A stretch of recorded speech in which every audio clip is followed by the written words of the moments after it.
Hi, I'm Carl with Apt, and this is the Sony KD49X720E. It's a 49-inch 4K LED TV with HDR that's designed for someone who's a bit more budget-minded and looking for a great value set with good functionality and a nice picture.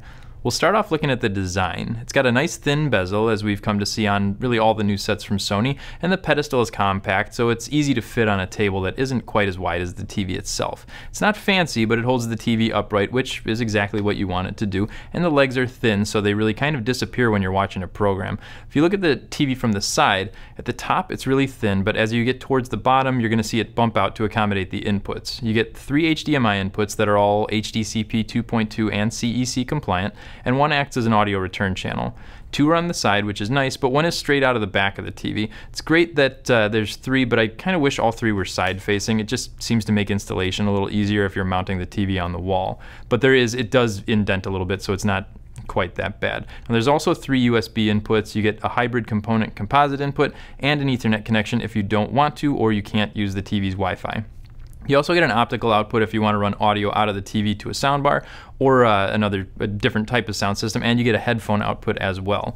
Moving on, let's talk about the picture. Sony uses a number of different technologies to enhance the picture on this set. It uses the 4K XReality Pro engine for enhancing the picture clarity. You get live color to help with color accuracy and dynamic contrast enhancer to help with the contrast. This all really combines to give a nice vivid picture that gives decent details in dark scenes as well. Black seems to lighten up pretty quickly as you move to the side on this set, but that's kind of to be expected on a slightly more entry-level model, so I wasn't really too surprised, and I still think the overall picture was good for the cost of the TV. And the motion on the screen was smooth too. There were some instances I noticed a little trailing, but nothing terribly distracting. It's not an XBR, so if you don't buy this TV expecting an XBR level picture, you won't be disappointed. It's pretty bright and it can be used in kind of dark or bright rooms, I found, but performance is definitely better in a dark room if you want to get the most out of the picture.